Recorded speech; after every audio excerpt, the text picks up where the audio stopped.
Okay, guys. So thank you very much. Thank you for your patience. Let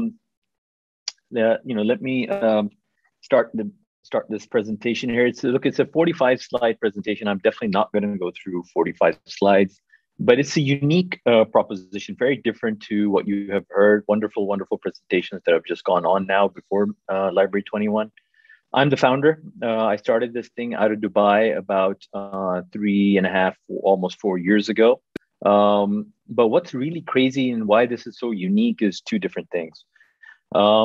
First of all, this is a bridge round. What we mean by a bridge round is that we're already in the market for a Series B.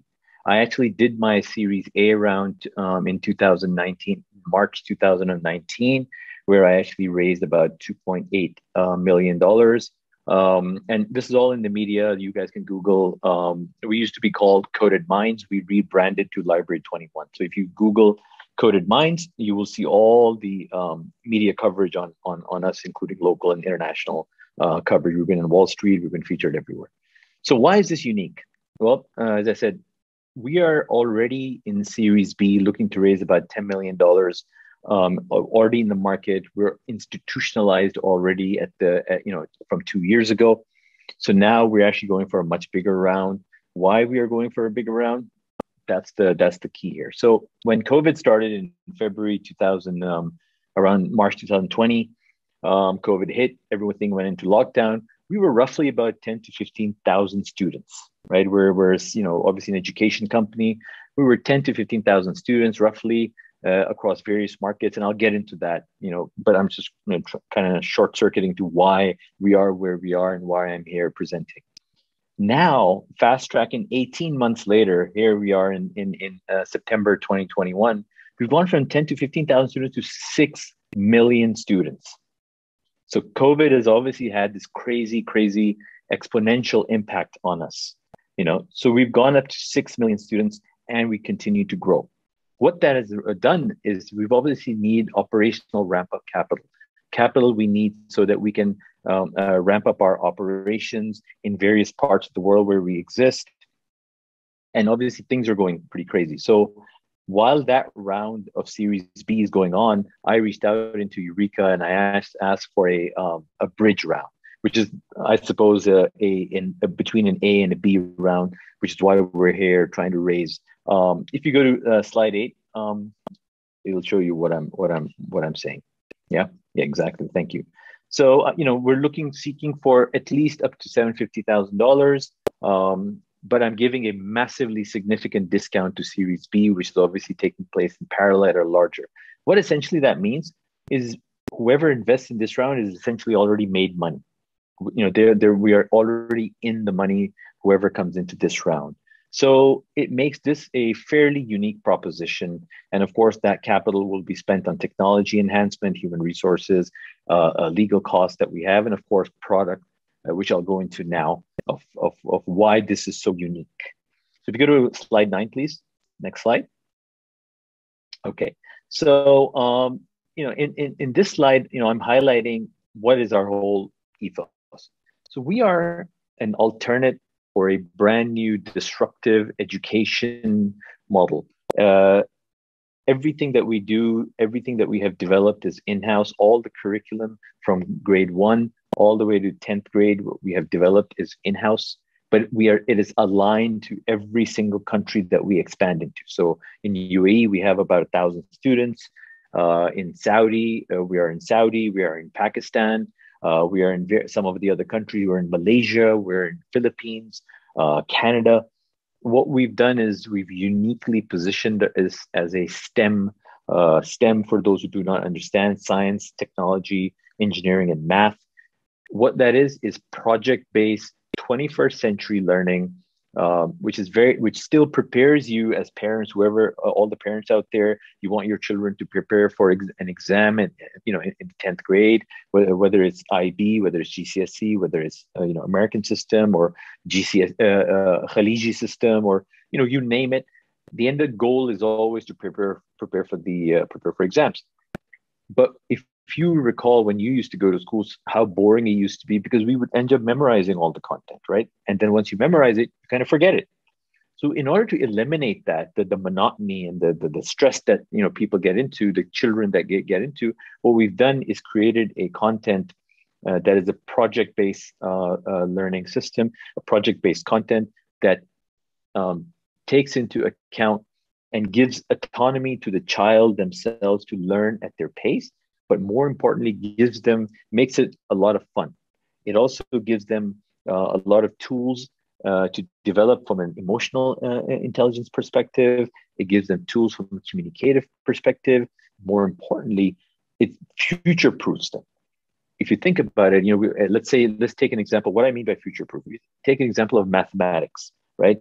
A lot of us have learned algebra, or calculus, or Pythagoras theorem, and things like that. We don't need them on day-to-day lives. Even in our careers, we don't really need them in day-to-day lives, unless you become a mathematician or something, unless you're a math professor or something, right? Then you go into theoretical aspects of it. But we don't need these. If the physics that we learned, or the sciences that we learned all these formulas, or Einstein's theory, or all these things that we learn, we don't need them on a day-to-day basis. So why are we still learning them? Here we are in 2021. Why are we still learning what the people 200 years ago also learned the same things, right? So it's all because education, the system is outdated. It needs reinvention. And that's why one of the reasons why we've grown to about 6 million students is because governments around the world, wherever we are operating, have recognized what we do.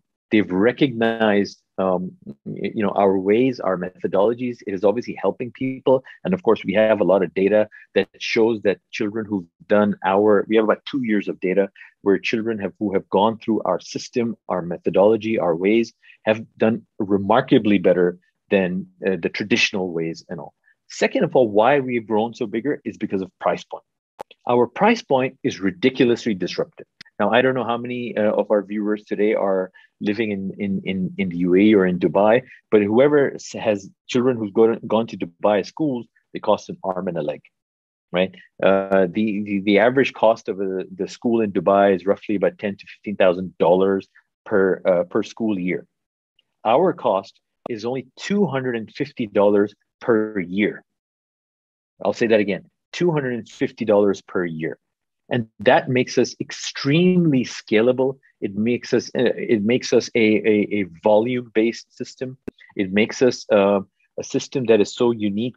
Here we are offering almost private, standard, quality 21st century education, but offering it at a low price point, which is actually cheaper than even public education.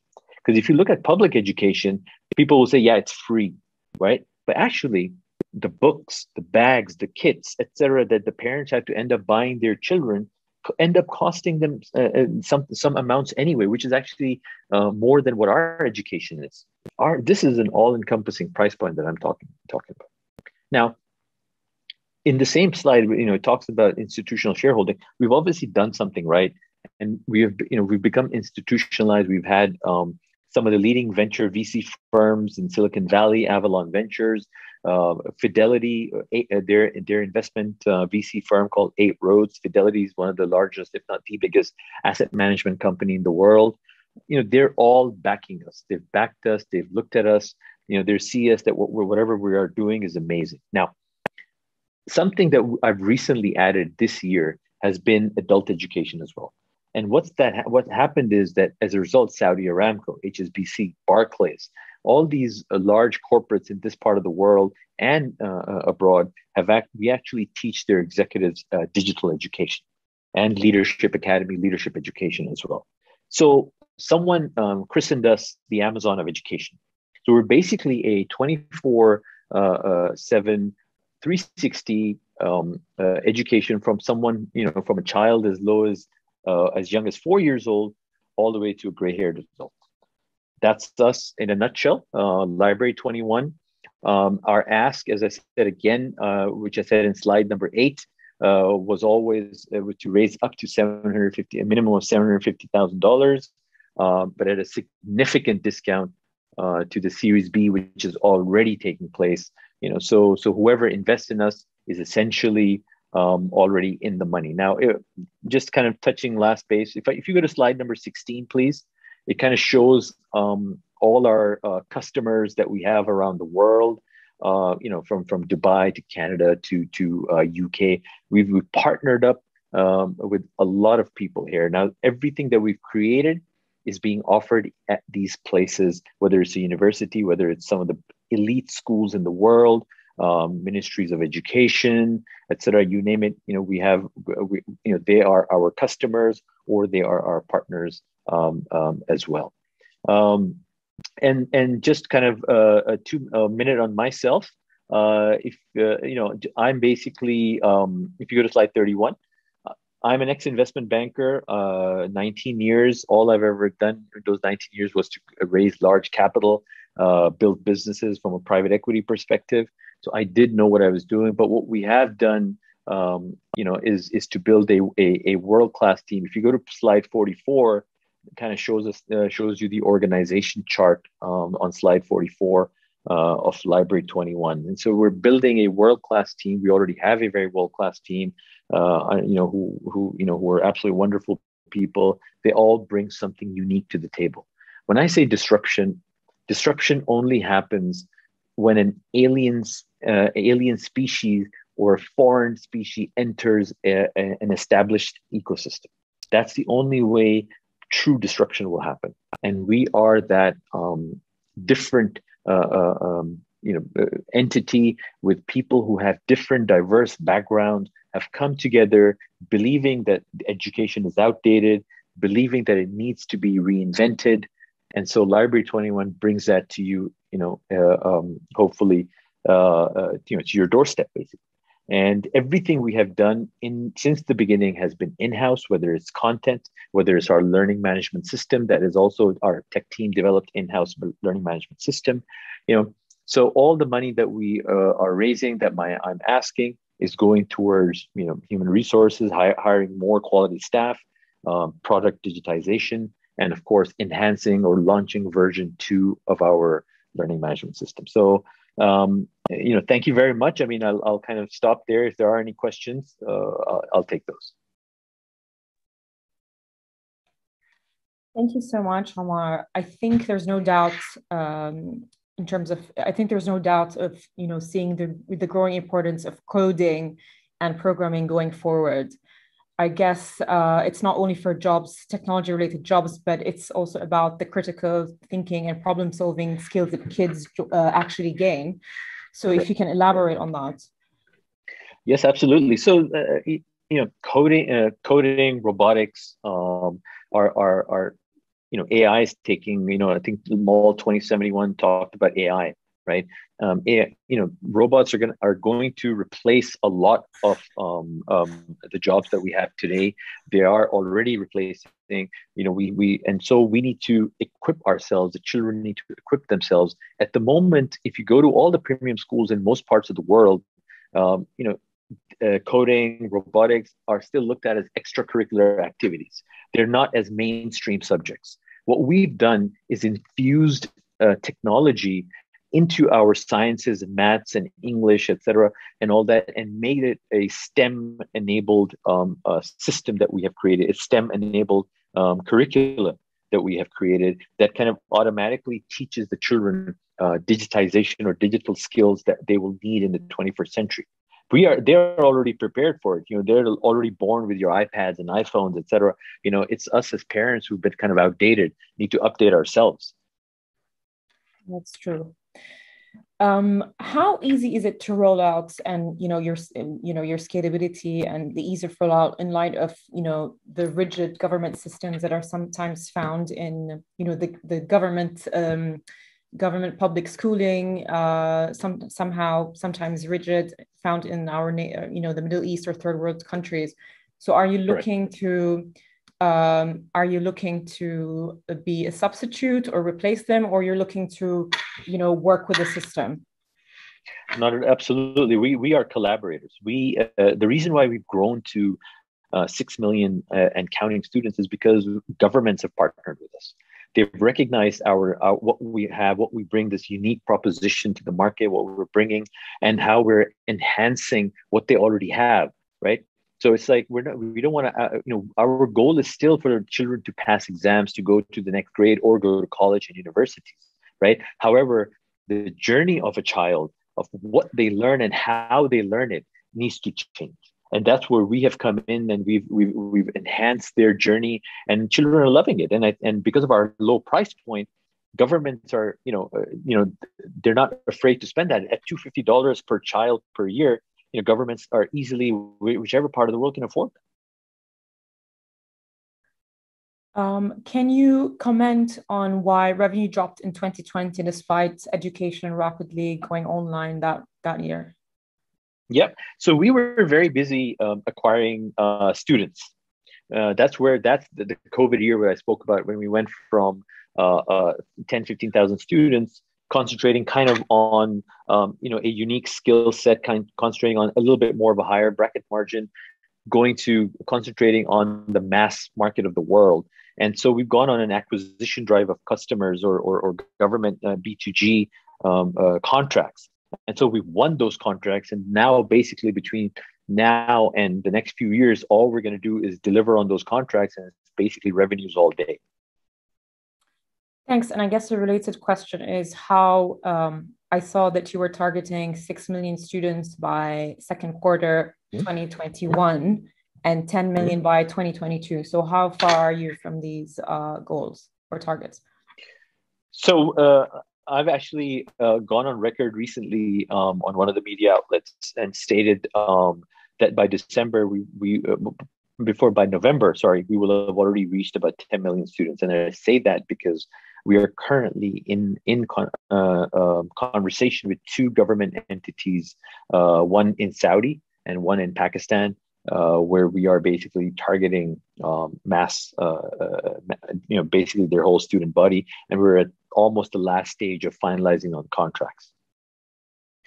Thanks. Can you comment on the current competitive landscape? And also a related question is your strategy. I've seen in the past you've entered the UK and Canada and the US by acquiring other companies. Yeah. So would you continue adopting that strategy in growing into different markets going forward? Yeah, absolutely. Sorry, so the first question was again? So the current competitive landscape, if you can just elaborate on that. Yeah. Okay. So by nature of our price point, a lot of people have looked at us as almost like an NGO style run company, because of the low price point. But we're a completely commercial organization. We happen to deliberately set a very low price point so we can target the mass population of the world, which is our main kind of stakeholder, if you will. And so we don't really have a competitor per se, a like-for-like competitor per se. We just don't have one, which makes us fairly unique, because that's why a lot of the governments are giving us these contracts. We're a sustainable business, a commercial sustainable business. We just happen to have a socially impacting angle, purely because of our price point and our target markets. Okay, if you can give me a second part of the question. Yeah, because I recall with EdgeMakers, I guess one of your that was acquired, and then basically, so if you want to continue adopting the acquisition model and growing into new markets. No, absolutely, thank you. So the reason of acquiring EdgeMakers was not geographical reasoning. The reason for acquiring EdgeMakers is because of content. What EdgeMakers gave us is leadership, design thinking, entrepreneurship, world-class content that is developed by Dr. John Ko, who's actually on one of the slides. He's actually a pioneer, written 55 books. He's a Harvard professor, MIT professor. He's written 55 books. He's a jazz musician as well. He's a medical doctor as well. He invented kind of new age, innovative entrepreneurship thinking and design thinking and all that. So I acquired that, and as a result of it, I got all that IP, and I also got John, who actually sits on our board as well. Thanks. So I think a related question would be, you do have a proprietary teaching system.